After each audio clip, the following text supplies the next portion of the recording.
صفحہ نمبر 41 پاکستان کی معیشت کے رہنما اصولوں کا تعین۔ معیشت کا استحکام اور اقتصادی ترقی بھی ملک کی بقا کے لیے اہم کردار ادا کرتی ہے، لہذا قائد اعظم نے اپنی تقریروں میں پاکستان کے معاشی اور اقتصادی نظام پر بھی روشنی ڈالی۔ پاکستان کے مستقبل کے مجوزہ نظام اقتصادیات سے متعلق آپ نے اسٹیٹ بینک آف پاکستان کے افتتاح کے موقع پر 1 جولائی 1948 کو ارشاد فرمایا، مغربی معاشی نظام نے انسانیت کے لیے لاتعداد ناقابل حل مسائل کھڑے کر دیے ہیں۔ مغربی طرز کا معاشی نظام ہمارے ملک میں خوشحالی اور ترقی پیدا نہیں کر سکتا، اس لیے ہمیں اپنی بہبود کے لیے کوئی نیا طریقہ وضع کرنا ہوگا اور دنیا کو ایسا معاشی نظام پیش کرنا ہوگا جس کی بنیاد اسلامی مساوات اور معاشرتی انصاف پر مبنی ہو۔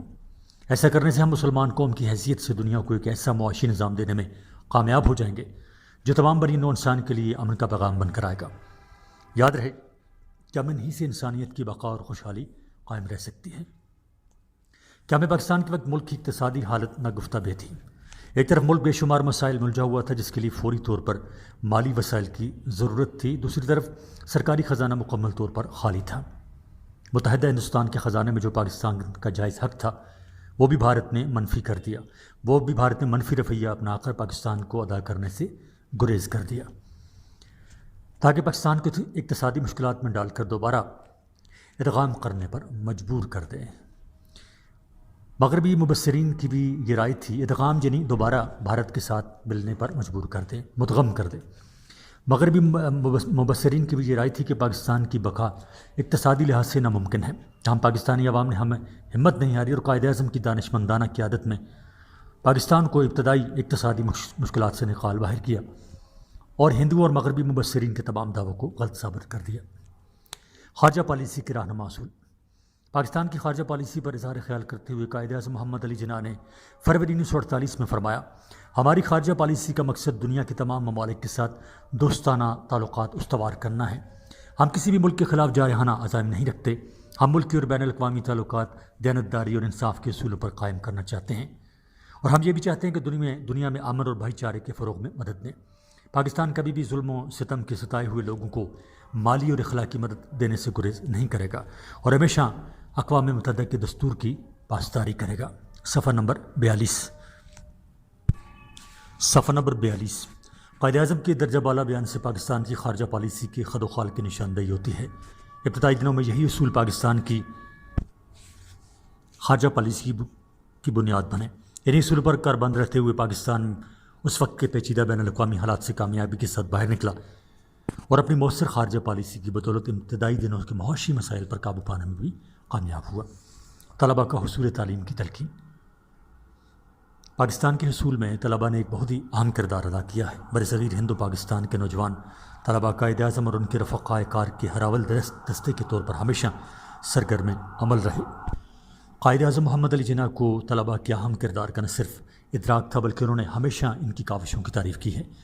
ان کو مستقبل میں نوجوانوں سے بہت امیدیں وابستہ تھیں کیونکہ وہ جانتے تھے کہ نوجوان ہی ملک کا مستقبل ہیں۔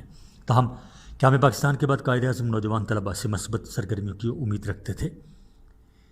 انہی امیدوں کے پیش نظر پشاور میں طلباء سے خطاب کرتے ہوئے انہوں نے نوجوانوں کو تلقین کی کہ وہ اپنی تمام تر توجہ حصول علم پر مرکوز رکھیں۔ کیا میں پاکستان کے سلسلہ میں طلباء نے جو اہم کردار ادا کیا، قائد اعظم نے اس کی تعریف کی مگر فرمایا کہ طلباء کو اب احتجاجی سیاست سے کلیتاً گریز کرنا ہوگا، اسی میں پاکستان کی بقا اور خوشحالی ہے۔ مسائل کے حل کے ذرائع۔ نمبر 1، رہنمائی کی خصوصیت۔ کسی بھی ملک کو قوم اور ملت کے مسائل کے حل کرنے میں رہنما کا کردار بہت اہم ہوتا ہے۔ ایک رہنما اسی وقت اپنا کردار مؤثر طور پر ادا کر سکتا ہے جبکہ وہ اپنے کام اور ملک و ملت سے مخلص ہو اور اپنے فرائض منصبی انصاف کے اصولوں کے تحت ادا کرے۔ صفحہ نمبر 43۔ چونکہ رہنما پورے ملک کو قوم کا سربراہ ہوتا ہے لہذا اس کو اپنے ذاتی، خاندانی اور گروہی مفادات کو پس پشت ڈالنا پڑتا ہے اور ہمیشہ ملکی اور قومی مفادات کو ترجیح دینی پڑتی ہے۔ ان زرعی اصولوں کو اپنا کر ہی کوئی بھی رہنما اپنے ملک و قوم کی ترقی بدل سکتا ہے، کوئی بھی رہنما اپنے ملک و قوم کی تقدیر بدل سکتا ہے اور تاریخ میں اپنا نام سنہری حروف کے ساتھ لکھوا سکتا ہے۔ 2، گفت و شنید و مراد۔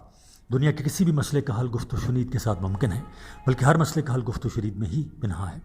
رہنمائی کی بہت سی خوبیوں میں سے یہ بھی ایک اہم خوبی ہے کہ رہنما نہ صرف گفت و شنید کے لیے تیار ہو بلکہ اس میں کھلے ذہن کے ساتھ بات چیت میں شامل ہونے کا جذبہ بھی موجود ہو۔ وہ نہ صرف دوسروں کو قائل کرنے کا ماہر ہو بلکہ اس میں یہ خوبی بھی موجود ہو کہ اگر مخالف کی بات وزندار ہو، قابل قبول ہو، تو ویسی بات کو ماننے کا جذبہ اور ہمت رکھتا ہو۔ بے لوچ اور سخت کی رہنما کبھی کبھار اپنے قوم و ملت کی تباہی کا ذمہ دار ثابت ہوتا ہے۔ 3، ایمان، اتحاد و تنظیم۔ کسی بھی قوم کی ترقی عوام کے جذبہ ایمان، اتحاد اور تنظیم کے اصولوں پر منحصر ہے۔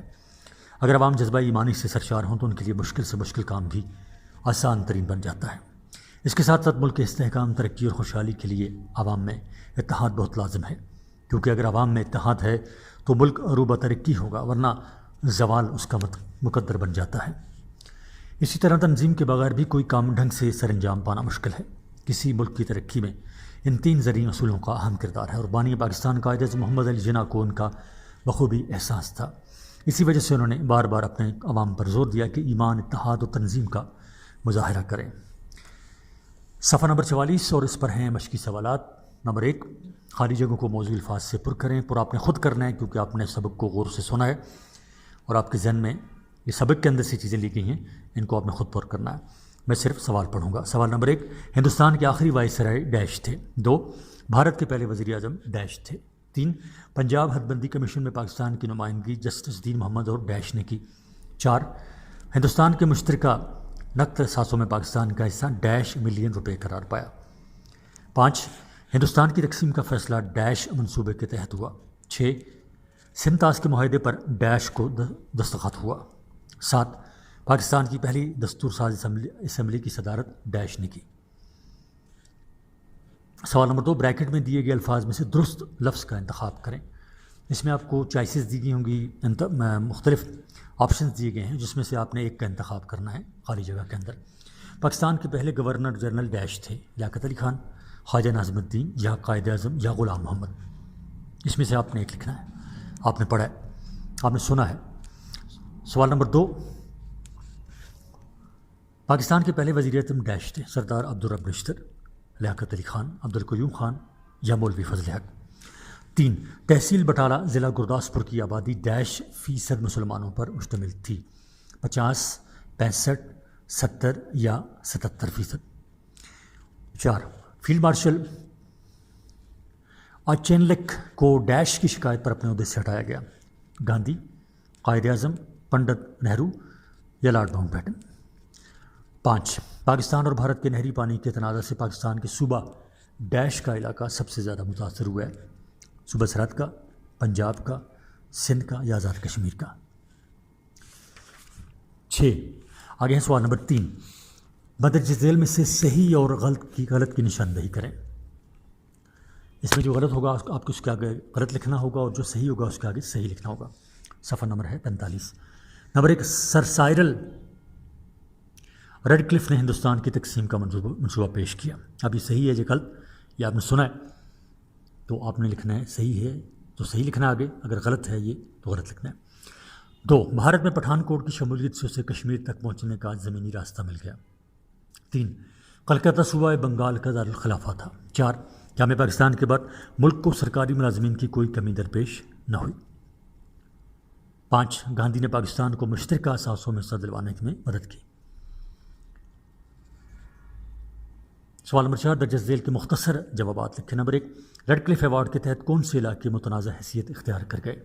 2، تقسیم ہند کے وقت پاکستان کو کیوں مسائل میں الجھا دیا گیا؟ 3، ضلع گرداسپور مسلم اکثریت والا علاقہ کیوں بھارت میں شامل کر دیا گیا؟ 4، فیلڈ مارشل اچینلک کو اس کے عہدے سے کیوں ہٹا دیا گیا؟ اور 5، قائد اعظم نے طلباء کو کس بات کی زیادہ تلقین کی؟ سوال نمبر 5، تاریخی پس منظر کو سامنے رکھتے ہوئے مسئلہ کشمیر کا امکانی حل پیش کریں۔ 6، پاکستان اور بھارت میں نہری تنازع کیوں پیدا ہوا؟ دونوں ممالک نے اس کے حل کے لیے کیا اقدامات کیے؟ ایک جامع نوٹ لکھیں۔ 7، سوال نمبر 7، پاکستان کے گورنر جنرل کی حیثیت سے قائد اعظم کی قائدانہ صلاحیتوں پر روشنی ڈالیں۔ 8، ایک اچھے رہنما کے لیے کن کن خصوصیات کا ہونا ضروری ہے؟ اور سوال نمبر 9، آپ کے خیال میں قوموں کے درمیان اختلافی مسائل کا بہترین حل کیا ہو سکتا ہے؟ موجودہ عالمی تناظر میں بحث کریں۔ صفحہ نمبر 46، باب سوم یعنی تیسرا باب، عرض پاکستان۔ بر اعظم ایشیا کے نقشے پر نظر ڈالیں تو معلوم ہوگا کہ اس کے جنوب میں ایک جزیرہ نما خطہ خطۂ زمین واقع ہے جو جنوبی ایشیا کہلاتا ہے۔ اس کو کوہ ہمالیہ اور اس کی شاخیں بر اعظم کے شمالی حصہ سے جدا کرتی ہیں۔ جنوبی ایشیا کے شمال مغربی حصے میں سرزمین پاکستان 61 اور 76 طول بلد مشرقی اور 24 اور 37 عرض بلد شمالی کے درمیان پھیلی ہوئی ہے۔ اس کا کل رقبہ 7,96,096 مربع کلومیٹر ہے۔ شمالی علاقہ جات اور مغربی قبائلی علاقہ جات کو ملا کر کل رقبہ 8,68,591 مربع کلومیٹر ہو جاتا ہے۔ 8,68,591 مربع کلومیٹر کل ہو جاتا ہے۔ پاکستان کے شمال میں کوہ ہمالیہ اور کوکرا کرم کی پہاڑی سلسلہ ہے، جہاں افغانستان کے علاقے واخان کی پٹی پاکستان کو تاجکستان سے جدا کرتی ہے۔ شمال مغرب میں افغانستان واقع ہے۔ مغرب میں ایران کا اسلامی ملک ہے۔ صفحہ نمبر 46 جاری ہے۔ پاکستان کے شمال مشرق میں مقبوضہ ریاست جموں و کشمیر کے علاوہ جمہوریہ چین کے علاقے سنکیانگ اور تبت واقع ہیں۔ مشرق میں بھارت کے علاوہ پنجاب اور راجپوتانہ واقع ہیں۔ پاکستان کے جنوب میں بحیرہ عرب اور بحر ہند ہیں۔ 2017 کی مردم شماری کے مطابق ہماری آبادی 207.7 ملین سے تجاوز کر چکی ہے۔ پاکستان کے محل وقوع کی اہمیت۔ پاکستان جغرافیائی اور سیاسی لحاظ سے ایشیا کے مرکز اور دنیا کے حساس ترین خطے میں واقع ہے۔ پاکستان کا محل وقوع بین الاقوامی تجارت، علاقائی سالمیت اور اسلامی دنیا کے مفادات کے لیے بہت اہمیت کا حامل ہے۔ دنیا میں چند ہی علاقے محل وقوع کے لحاظ سے اتنے اہم ہیں۔ پاکستان دنیا اسلام کے درمیان میں واقع ہے، جو مغرب میں مراکش سے لے کر مشرق میں انڈونیشیا تک پھیلی ہوئی ہے۔ شمال میں وسط ایشیا کی مسلم ریاستیں اور چین کا صوبہ سنکیانگ ہے۔ ان میں سے اکثر ممالک تیل کی دولت سے مالا مال ہیں۔ جنوب مشرق کے مسلم ممالک بعض معدنی اور زرعی پیداوار کے لیے اہم ہیں۔ صفحہ نمبر 47 پر مسلم دنیا کا ایک پورا عکسی خاکہ یعنی نقشہ دیا ہوا ہے۔ ہم چلتے ہیں صفحہ نمبر 48 پر۔ ان تمام ممالک کے ساتھ ہمارے تاریخی، مذہبی، ثقافتی اور تجارتی رشتے قائم ہیں۔ شمال مشرق میں پاکستان کی سرحدیں چین سے ملی ہوئی ہیں۔ چین کے ساتھ شاہراہ قراقرم کے راستے تجارت اور آمد و رفت ہوتی ہے۔ شاہراہ قراقرم تجارتی اور فوجی لحاظ سے بہت اہمیت کی حامل ہے۔ پاکستان وسطی ایشیا کا دروازہ۔ پاکستان کے جنوب میں بحیرہ عرب ہے، جو بحیرہ ہند کا شمالی حصہ ہے۔ یہ بین الاقوامی سیاست کے لحاظ سے ہمیشہ خصوصی توجہ کا مرکز رہا ہے۔ بحیرہ عرب کے کنارے کراچی کی اہم ترین بندرگاہ ہے، جو بین الاقوامی بحری اور فضائی راستوں پر واقع ہونے کے باعث یورپی، ایشیائی اور افریقی ممالک کے درمیان روابط میں اہم کردار ادا کرتی ہے۔ چین کی مدد سے تعمیر ہونے والی نئی بندرگاہ گوادر انہی روابط کے بڑھتے ہوئے تقاضوں کو پورا کر سکے گی۔ ان بندرگاہوں کی سہولت کی وجہ سے پاکستان کی اہمیت اور بڑھ گئی ہے۔ Afghanistan, Tajikistan, Uzbekistan, Kyrgyzstan, Kazakhstan, Turkmenistan اور آذربائیجان خشکی سے گھرے ہوئے ہیں۔ ان کی اپنی کوئی ایسی بندرگاہ نہیں جس کے ذریعے آسانی سے بین الاقوامی بحری تجارتی راستوں تک رسائی حاصل کی جا سکے۔ افغانستان پہلے ہی سے اپنی بیرونی تجارت کے لیے پاکستان پر انحصار کرتا ہے۔ سوویت یونین سے آزادی حاصل کرنے کے بعد ان مسلم ریاستوں اور پاکستان کے درمیان صدیوں پرانے رشتے بحال ہو رہے ہیں۔ تیل، گیس، بجلی، سیاحت و ثقافت، بینکاری، صنعت و تجارت، تعلیم اور دیگر کئی شعبوں میں باہمی اشتراک اور امداد و تعاون کے معاہدے ہو چکے ہیں۔ ایران، ترکی اور پاکستان پر مشتمل اقتصادی تعاون کی تنظیم سابقہ RCD میں بھی ان مسلم ممالک اور افغانستان کو شامل کیا جا چکا ہے۔ ان ممالک پر مشتمل قدرتی وسائل سے مالا مال وسیع و عریض خطہ مستقبل قریب میں اقتصادی ترقی اور خوشحالی سے ہمقرار ہوگا۔ اس مقصد کے لیے آمد و رفت کے ذرائع بنیادی حیثیت رکھتے ہیں، چنانچہ افغانستان کے ساتھ کوئٹہ سے قندھار تک ریل کی پٹڑی بچھانے کا معاہدہ ہو چکا ہے۔ وسط ایشیائی مسلم ریاستوں سے ریل کا رابطہ قائم کرنے کا منصوبہ زیر غور ہے۔ وسطی ایشیا اور بحیرہ کیسپین کا خطہ دنیا کے تیل و گیس کے سب سے بڑے ذخائر کا علاقہ بتایا جاتا ہے۔ ترکمانستان سے براستہ افغانستان گیس پائپ لائن بچھانے کا معاہدہ بھی ہو چکا ہے۔ صفحہ نمبر 49۔ ایک خوشائن مستقبل کی جانب پیش قدمی کے طور پر پاکستان نے اپنی سڑکوں، ریلوں، بندرگاہوں، ٹیلی مواصلات وغیرہ کے نظام کو وسیع اور جدید ترین بنانے کے لیے تیزی سے کام شروع کر دیا ہے۔ صفحہ نمبر 49 جاری ہے۔ اس سے نہ صرف اندرون ملک تجارت اور آمد و رفت وغیرہ میں سہولت پیدا ہوگی بلکہ افغانستان اور وسط ایشیائی ممالک کے ساتھ تجارت اور آمد و رفت اور اقتصادی روابط کو وسعت اور استحکام بھی نصیب ہوگا اور یہ ممالک آسانی سے بحر ہند تک رسائی حاصل کر سکیں گے۔ بھارت کو اپنی معیشت آگے بڑھانے کے لیے توانائی کی اشد ضرورت ہے۔ یہ توانائی اسے وسط ایشیائی ریاستوں قطر اور ایران کے تیل و گیس کے ذخائر سے حاصل ہو سکتی ہے۔ پاکستان اپنی سرزمین سے پائپ لائن گزارنے کی پہلے ہی اجازت دے چکا ہے۔ پاکستان کے طبعی خدوخال۔ پاکستان ایک وسیع علاقے میں پھیلا ہوا ہے، اس لیے اس کے خدوخال ایک جیسے نہیں اور یہ سب خدوخال اپنی الگ الگ خاصیت رکھتے ہیں۔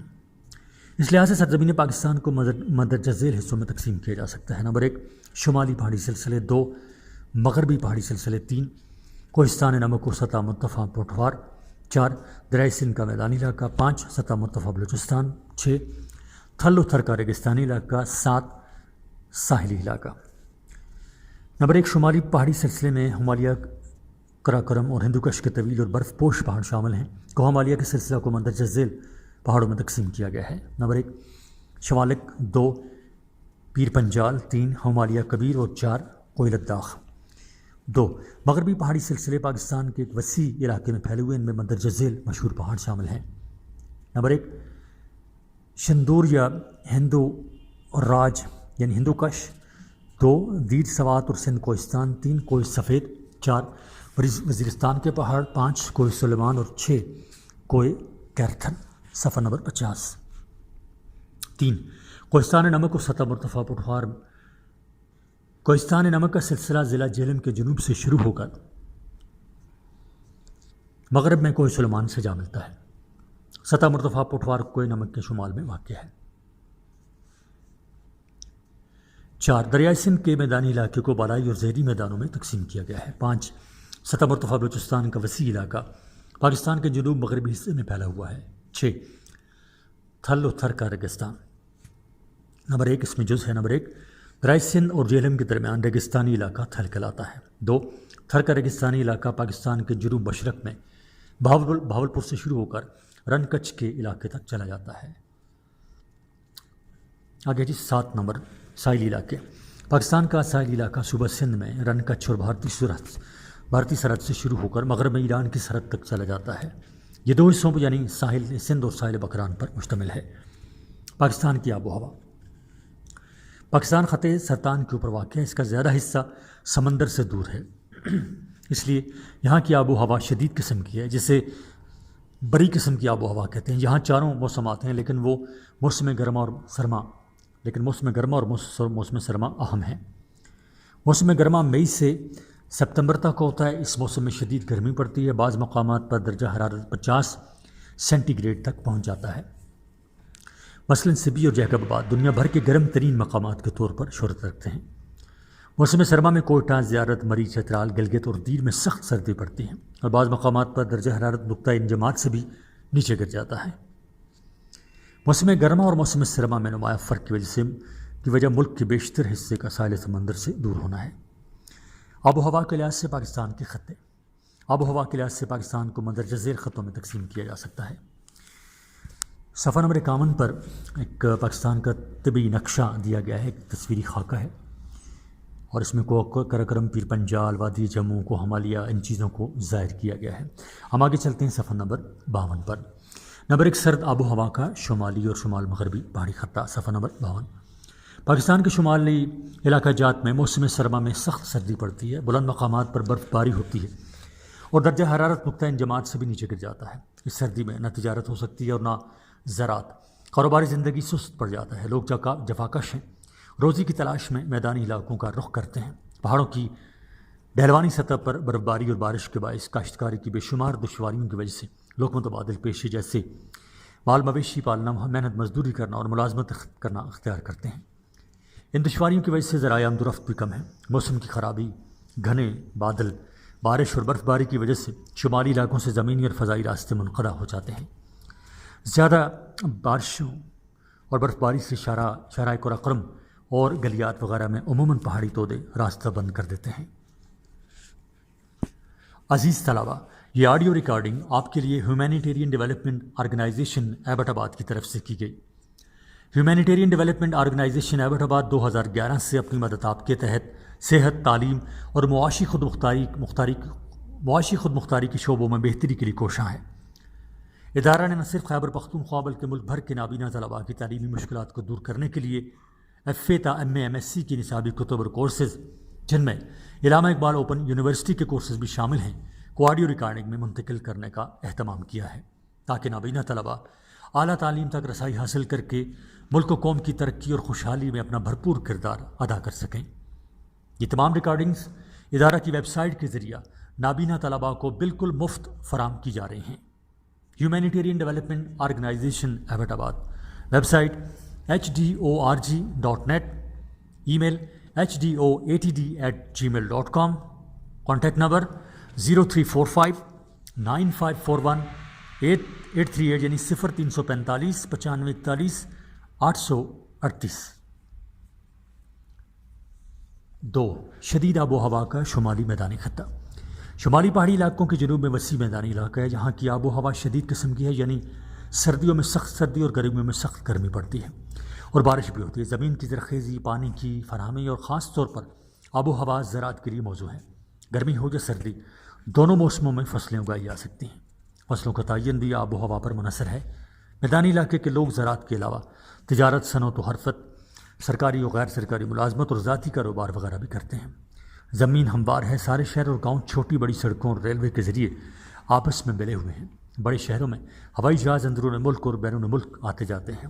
تعلیم اور زندگی کی دوسری سہولتیں موجود ہیں، جس کی وجہ سے یہ ملک کا گنجان ترین علاقہ ہے۔ موسم گرما میں دن کے وقت گرم اور خشک ہوائیں چلتی ہیں جنہیں لو کہتے ہیں۔ بعض اوقات یہ گرم ہوائیں گرم آلود آندھی کی شکل اختیار کر لیتی ہیں۔ کبھی کبھی گرج چمک کے ساتھ بارش ہو جاتی ہے جو عارضی طور پر سکون کا باعث بنتی ہے۔ صفحہ نمبر 53 پر آب و ہوا کے لحاظ سے پاکستان کے خطے کا ایک تصویری خاکہ دیا گیا ہے۔ اب ہم چلتے ہیں صفحہ نمبر 54 پر۔ نمبر 3، زیریں وادی سندھ اور ریگستانی تھر کا خطہ۔ جنوبی اور مشرقی وادی سندھ میں صحرائی کیفیت پائی جاتی ہے جہاں موسم گرما میں دن کے وقت شدید گرمی پڑتی ہے۔ گرم خشک لو اور غبار آلود آندیاں چلتی ہیں جن کی وجہ سے کام کاج مشکل ہو جاتا ہے۔ البتہ رات کے وقت درجہ حرارت میں کمی آ جاتی ہے۔ یہاں کے لوگ ڈھیلے ڈالے کپڑے اور سر پر پگڑیاں باندھتے ہیں تاکہ سورج کی تپش، لو اور گرم ریتیلی ہوا سے محفوظ رہ سکیں۔ سردیوں کا موسم مختصر ہوتا ہے۔ یہاں کے لوگوں کا عام پیشہ گلہ بانی ہے۔ جن علاقوں میں آب پاشی کا انتظام ہے وہاں کاشتکاری کی جاتی ہے۔ لوگ کھلے اور ہوادار گھروں میں زندگی بسر کرتے ہیں۔ مکانوں کی دیواریں موٹی اور کچی ہوتی ہیں۔ جن علاقوں تک نسیم بحری پہنچتی ہے وہاں گھروں کی نسیم بحری یعنی سمندر کی ہوائیں، وہاں گھروں کی چھتوں پر بادگیر سمندر کے رخ بنائے گئے ہیں۔ ان تمام باتوں کا مقصد گھروں کو گرمیوں میں ہوادار اور ٹھنڈا رکھنا ہے۔ جن علاقوں میں ریت زیادہ ہے وہاں آمد و رفت مشکل ہے۔ لوگ اونٹوں پر سفر کرتے ہیں۔ رات کو سفر کرتے ہیں۔ کبھی کبھی یہ علاقہ خشک سالی کا شکار بھی ہو جاتا ہے۔ پانی اور چارہ کی کمی کی وجہ سے مال مویشیوں کا بڑا جانی نقصان ہوتا ہے۔ 4. بری آب و ہوا کا سطح مرتفع بلوچستان کا خطہ۔ سطح مرتفع بلوچستان کی آب و ہوا بھی شدید قسم کی ہے۔ بارش اور پانی کی کمی نے پورے بلوچستان کو بری طرح متاثر کیا ہے۔ یہ علاقہ زیادہ تر بے آب و گیا، خشک اور ریگستانی ہے۔ موسم گرما میں خوب گرمی پڑتی ہے۔ سبی اور لورالائی کے گرم ترین علاقے بھی اس خطے میں ہیں۔ پہاڑوں کے دامن میں جہاں تھوڑا بہت پانی ملتا ہے وہاں عمل تبخیر سے بچنے کے لیے زمین دوز نالیوں یا کاریز کے ذریعے آب پاشی کی جاتی ہے۔ اس خطے کے مشرق اور شمال مشرقی حصے میں سرد اور خشک آب و ہوا کی بدولت پھل بکثرت پیدا ہوتے ہیں۔ ایک اندازے کے مطابق پاکستان کے پھلوں کا 45% حصہ بلوچستان فراہم کرتا ہے۔ 5. بحری آب و ہوا کا ساحلی خطہ۔ جنوب کی طرف بڑھیں اور تو ساحلی علاقہ آ جاتا ہے جہاں سمندر قریب ہونے کی وجہ سے آب و ہوا معتدل اور مرطوب ہے۔ آب و ہوا مرطوب ہونے کی وجہ سے کراچی میں سوتی کپڑے کے کارخانے زیادہ ہیں کیونکہ رطوبت کی وجہ سے دھاگا نہیں ٹوٹتا۔ پام کے درختوں کی کاشت کے لیے ساحلی علاقے کی آب و ہوا کو موزوں پایا گیا ہے۔ صفحہ نمبر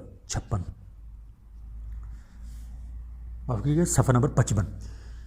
پچھلا صفحہ تھا 54 اور یہ صفحہ ہے 55۔ آب و ہوا کا انسانی زندگی پر اثر۔ انسان کی زندگی پر آب و ہوا کا اثر مسلمہ ہے۔ اگر تاریخ پر نظر ڈالی جائے تو صاف ظاہر ہے کہ پرانی تہذیبیں وہیں پھلی پھولی ہیں جہاں انسانی زندگی کے جملہ پہلوؤں کے لیے آب و ہوا انتہائی سازگار رہی۔ موجودہ دور کی سائنسی ترقی نے موسمی حالات کو اپنے طور پر ڈھالنے کی کوشش کی ہے، لیکن اس کے باوجود آب و ہوا انسان کی صحت، طرز بود و باش، کاروبار، عادات، لباس، سوچ، رسم و رواج اور نقل و حرکت پر پوری طرح اثر انداز ہوتی ہے، غرضے کہ زندگی کے ہر پہلو کو متاثر کرتی ہے۔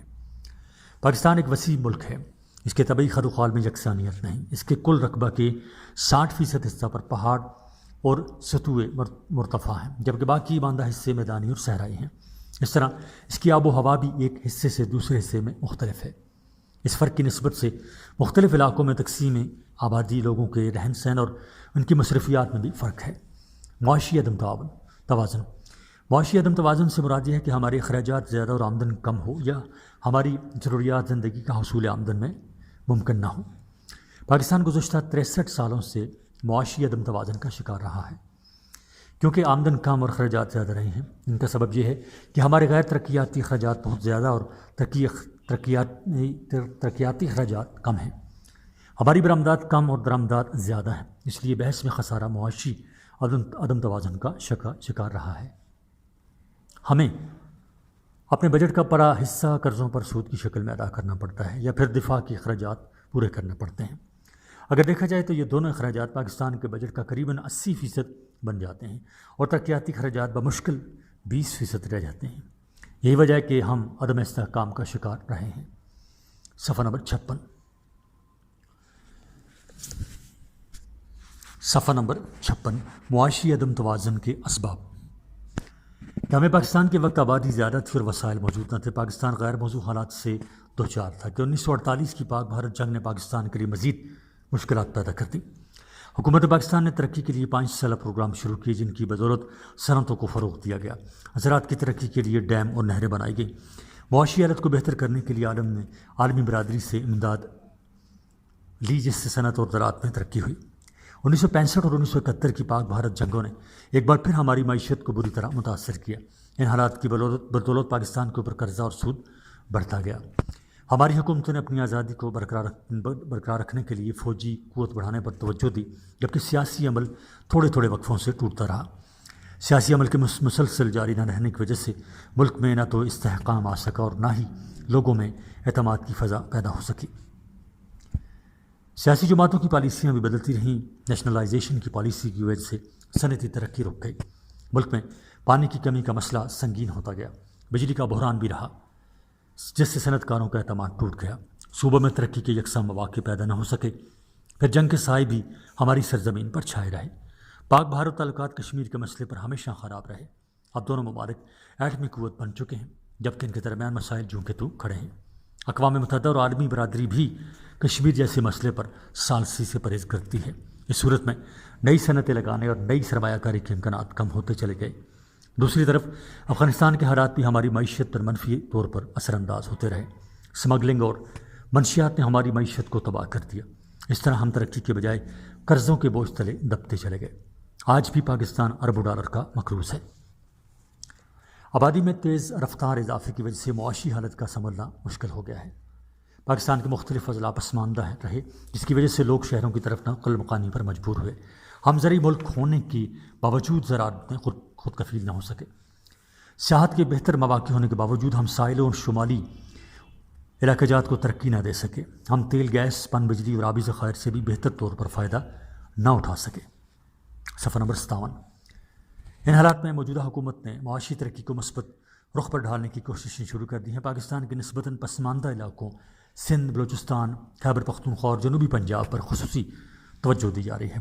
پانی کی کمی کو پورا کرنے کے لیے نئے ڈیم تعمیر کرنے کی منصوبہ بندی کی جا رہی ہے۔ سیاحت۔ جنگ عظیم دوم کے بعد سیاحت کو باقاعدہ صنعت یعنی انڈسٹری کا درجہ دے دیا گیا۔ اسے معاشی ترقی اور ملکی خوشحالی میں اضافہ کرنے کا ذریعہ مانا گیا۔ آج کل سیاحت کئی ملکوں کی قومی آمدنی کا بڑا ذریعہ ہے۔ سیاحت سے جہاں حکومت کو زر مبادلہ حاصل ہوتا ہے، وہاں لوگوں میں خیر سگالی کا جذبہ پیدا ہوتا ہے۔ ایک دوسرے کو سمجھنے کے مواقع ملتے ہیں۔ علاقائی اور عالمی امن و بھائی چارہ کو فروغ حاصل ہوتا ہے۔ چنانچہ سیاحت کی اہمیت کے پیش نظر حکومت پاکستان نے اسے 1970 میں باقاعدہ صنعت کا درجہ بخشا۔ سیاحت کے فروغ اور سیاحوں کی سہولت کے لیے پاکستان ٹورزم ڈیولپمنٹ کارپوریشن یعنی PTDC قائم کی گئی ہے، جو کہ وزارت سیاحت کے زیر نگرانی اور رہنمائی میں کام کرتی ہے۔ سیاحوں کے لیے سامان دلکشی۔ پاکستان دنیا کے ان چند گنے چنے ملکوں میں شمار ہوتا ہے جہاں سیاحوں کی دلکشی، شوق و تسکین کے لیے فلک بوس برف سے ڈھکے پہاڑ، گلیشیئر، جنگلات سے ڈھکی حسین و جمیل وادیاں، بلند ترین چوٹیاں، تاریخی مقامات، آثار قدیمہ کے نوادرات، رنگا رنگ روایات، روایتی میلے، ثقافتی رنگینیاں اور نیلگوں ساحل سمندر موجود ہیں۔ شمالی علاقہ جات میں قدرت نے اتنے رنگا رنگ قدرتی مظاہر اور حسین نظارے جمع کر دیے ہیں کہ دنیا میں ایسے بہت کم مقامات ہوں گے۔ صفحہ نمبر 58۔ موسم خزاں میں درختوں کے پیلے اور زعفرانی پتے ایسا سما بنتے ہیں جیسے جنگل میں رنگوں کی آگ بھڑک اٹھی ہو۔ موسم گرما میں سیب، ناشپاتی اور آڑو کے درخت پھلوں سے لدے ہوتے ہیں۔ ان وادیوں کے اطراف میں جگہ جگہ خوبصورت آبشاریں ان کے دلفریب حسن میں مزید اضافہ کرتی ہیں۔ جہاں جھیلوں، چشموں اور قدرتی نالوں میں ٹراؤٹ مچھلی بکثرت پائی جاتی ہے، یہاں دنیا کے 3 عظیم پہاڑی سلسلے کوہ ہمالیہ، قراقرم اور ہندوکش گلے ملتے ہیں۔ ان میں دنیا کی دوسری بلند ترین چوٹی K2 8611 میٹر کے علاوہ، جس کی اونچائی ہے 8611 میٹر، اس کے علاوہ 36 دوسری بلند چوٹیاں ہیں۔ ان میں نانگا پربت 8126 میٹر، راکا پوشی 7788 میٹر اور ترچمیر 7690 میٹر نمایاں ہے۔ دنیا میں یہ خطہ انٹارکٹیکا کے بعد سب سے زیادہ برف سے ڈھکا ہوا ہے۔ وادی گلگت، قدرتی مناظر کا انمول خزانہ۔ وادی گلگت میں مہاتما بدھ کی چٹان، تاج محل کی 716 پرانی یادگار، علی آباد، وادی ہنزا، نگر، درہ شندور جھیل، سکردو وغیرہ قابل دید جگہ ہیں۔ راما جھیل راما جھیل یعنی جسے استور بھی کہتے ہیں، سے نانگا پربت کے مشرقی حصے کا نہایت شاندار نظارہ کیا جا سکتا ہے۔ وادی چترال، قدرتی حسن اور دلکش نظاروں کی سرزمین وادی چترال، بیر مغلشت کا قلعہ چترال، کیلاش وادیاں، بمبوریت، رمبور اور بریرا قابل دید ہیں۔ گرم چشمہ میں گندک کے باپ اگلتے ہوئے گرم پانی کے چشمے جلدی بیماریوں کی شفا کے لیے دنیا بھر میں مشہور ہیں۔ وادی کاغان، فطرتی حسن سے مالا مال وادی کاغان میں خوش منظر جھیلوں، وادیوں، پانی کے چشموں، پہاڑی چوٹیوں اور آبشاروں کے علاوہ شوگران، سری پائے، شاران، سری علیحدہ جگہ اور پائے علیحدہ، سری پائے، شاران، ناران اور جھیل سیف الملوک کی سیر کی جا سکتی ہے۔ صفحہ نمبر 59۔ وادی سوات، اس وادی میں ہر طرف پھیلے دل فریب اور حسین نظارے ہر دم اپنا رنگ بدلتے نظر آتے ہیں۔ پہاڑوں پر دور دور آباد بستیاں ایک الگ تھلگ دنیا کا نقشہ پیش کرتی ہیں۔ برف پوش چوٹیاں موسم گرما کی ہنسی اڑاتی محسوس ہوتی ہیں۔ بل کھاتے ہوئے راستے کے ساتھ ساتھ دریائے سوات شور مچاتا، جھاگ اڑاتا، ایسا نظر آتا ہے کہ پانی نہیں، دودھ کا دریا ہے۔ وادی سوات میں منگورا، سید الشریف، سفید مال یعنی مرغزار، بحرین، مالم جبا، میاندم، مدین، قالام، ماہوڈن کی تازہ اور فرحت بخش ہوا گرمی کے ستائے ہوئے سیاحوں کو تر و تازہ کر دیتی ہے اور رستے کی ساری تھکن دور ہو جاتی ہے۔ گلیات، گرمی کے ستائے ہوئے میدانی علاقوں کے لوگوں کے لیے ملکہ کوہسار مری، نتھیا گلی، ڈونگا گلی، ایوبیہ، خانسپور، گھوڑا گلی، ٹھنڈیانی اور بھوربن جائے پناہ ہے۔ یہ اپنے فطری حسن اور مسحور کن نظاروں کے لیے اپنی مثال آپ ہیں۔ شاہراہ قراقرم، دنیا کا 8واں عجوبہ، سول انجینئرنگ کا شاہکار، یہ شاہراہ اور حویلیاں سے شروع ہوتی ہے اور ایبٹ آباد، مانسیرا، تھاکور بشام، پتن، داسو، چلاس، گلگت اور ہنزا سے ہوتی ہوئی پاک چین سرحد خنجراب تک جاتی ہیں۔ اسے 15 سال کے عرصہ میں پاکستان آرمی کے جوانوں اور چینی ماہرین نے انتہائی دشوار گزار اور سنگلاخ چٹانوں کو کاٹ کر تعمیر کیا۔ اس پر سفر کرنا تاریخ کو دہرانا ہے، کیونکہ یہ قدیم اور اہم تجارتی شاہراہ ابریشم کی جگہ بنائی گئی ہے۔ شاہراہ قراقرم پر سفر کرتے ہوئے مانسیرا سے ایک سڑک مشرق کو مڑ جاتی ہے جو بالا کوٹ اور ناران سے ہوتی ہوئی وادی کاغان کو جاتی ہے۔ صفحہ نمبر 60۔ ان خوبصورت مقامات کے علاوہ پاکستان کے شہر بھی اپنے دامن میں سیاحوں کے لیے گوناگوں دلچسپیوں کے سامان لیے ہوئے ہیں۔ سیاحت کا فروغ۔ پاکستان میں سیاحوں کے اپنے اپنے ذوق کے مطابق سب کچھ موجود ہے۔ ضرورت اس امر کی ہے کہ قومی مفاد کو مد نظر رکھتے ہوئے سیاحت کو زیادہ سے زیادہ فروغ دیا جائے۔ ملکی اور غیر ملکی سیاحوں کو راغب کرنے کے لیے ابلاغ عام سے زیادہ کام لیا جائے۔ اس سلسلے میں خصوصاً ٹیلی ویژن اور بیرونی ممالک میں ہمارے سفارت خانے اہم کردار ادا کر سکتے ہیں۔ پاکستانی سفارت خانے غیر ملکی سیاحوں کو زیادہ سے زیادہ معلومات فراہم کریں اور ویزا کی پابندیاں نرم کی جائیں۔ سیاحتی مقامات کی طرف جانے والی سڑکوں کی حالت بہتر بنائی جائے۔ ملک کے اندر امن و امان قائم کیا جائے تاکہ سیاحوں میں عدم تحفظ کا احساس ختم ہو اور سیاحت کو فروغ ملے۔ نقشہ خوانی یعنی میپ ریڈنگ۔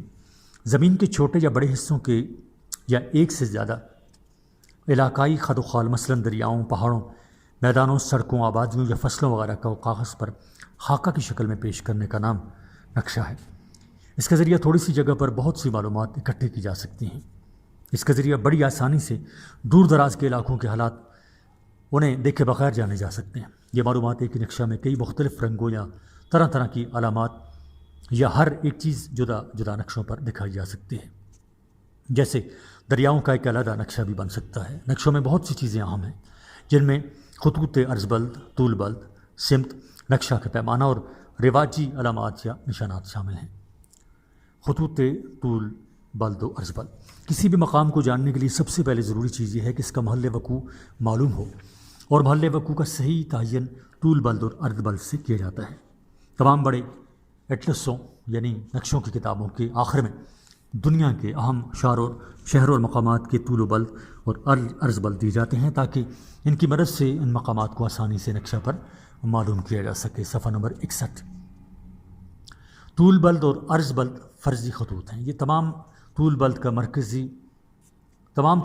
مرکزی طول بلد جس کو 0 درجہ طول بلد مانا گیا ہے، لندن کے قریب گرینچ نامی مقام سے گزرتا ہے۔ ہر ایک طول بلد سورج کے سامنے سے گزرنے میں 4 منٹ کا وقت لیتا ہے۔ چنانچہ 2 طول بلد میں وقت کا فرق یہی 4 منٹ ہوں گے۔ چونکہ دنیا کے تمام مقامات کا وقت 0 درجہ طول بلد یعنی گرینچ کے طول بلد کی مناسبت سے مقرر کیا گیا، اس لیے جو مقامات گرینچ سے مشرق میں ہوں گے ان کا وقت گرینچ کے وقت سے طول بلد کے فرق کے مطابق آگے ہوگا۔ جو مغرب میں ہوں گے ان کا وقت طول بلد کے فرق کے مطابق گرینچ کے وقت سے پیچھے ہوگا۔ اب آلات ایجاد ہو چکے ہیں جو بٹن دبانے پر کسی مقام کا محل وقوع بتا دیتے ہیں۔ صفحہ نمبر 61 جاری ہے۔ پیمانہ۔ زمین اور نقشے میں فاصلوں کی لمبائی کے تناسب کو نقشے کا پیمانہ کہا جاتا ہے۔ ایک نقشہ 1 سینٹی میٹر برابر 1 کلومیٹر کے پیمانہ پر بنا ہوتا ہے تو اس سے یہ ظاہر ہوتا ہے کہ نقشے پر 1 سینٹی میٹر کا فاصلہ زمین پر 1 کلومیٹر ہے۔ ہر نقشے پر پیمانہ کا اظہار ضرور کیا جاتا ہے تاکہ نقشہ دیکھنے والوں کو پتہ چل سکے کہ زمین اور نقشوں پر فاصلے کی کیا نسبت ہے۔ پیمانوں کا اظہار عام طور پر 3 طرح سے کیا جاتا ہے۔ نمبر 1 بیان سے یعنی اسٹیٹمنٹ آف اسکیل، 2 قصر اعتباری سے یعنی ریپریزنٹیٹیو فریکشن، اور 3 خطی پیمانہ سے یعنی گرافک اسکیل۔ نمبر 1 بیان سے۔ اس طریقے میں نقشے کا پیمانہ اس طرح دیا جاتا ہے۔ نمبر 1 سینٹی میٹر برابر 1 کلومیٹر۔ یہ پڑھ کر اندازہ ہو جاتا ہے کہ نقشے پر 1 سینٹی میٹر زمین پر 1 کلومیٹر کے برابر ہے۔ یہ پڑھ کر اندازہ ہو جاتا ہے کہ نقشے پر 1 سینٹی میٹر زمین پر 1 کلومیٹر کے برابر ہے۔ صفحہ نمبر 62۔ 2 قصر اعتباری۔ اس طریقے میں نقشے پر دیے ہوئے فاصلے اور زمین کے اصلی فاصلے کی نسبت کو قصر عام کے ذریعے سے ظاہر کیا جاتا ہے۔ جیسے 1 لاکھ کا مطلب ہے کہ نقشے پر کوئی بھی ایک لمبائی مثلاً 1 سینٹی میٹر زمین پر 1 لاکھ گنا ویسی ہی لمبائی یعنی 1 لاکھ سینٹی میٹر کو ظاہر کرتی ہے۔ اس طرح قصری اعتبار برابر نقشہ پر فاصلہ بٹے زمین پر فاصلہ برابر 1/1,00,000 یا 1 اور اس کے آگے 2 نقطے پڑیں جی، 1 اور 1,00,000۔ 3 خطی پیمانہ۔ اس طریقہ میں نقشے کے نیچے ایک لکیر بنا کر اس کو مختلف حصوں میں تقسیم کر دیا جاتا ہے اور ہر حصہ نقشہ اور زمین پر فاصلوں کی نسبت کو ظاہر کرتا ہے۔ جیسے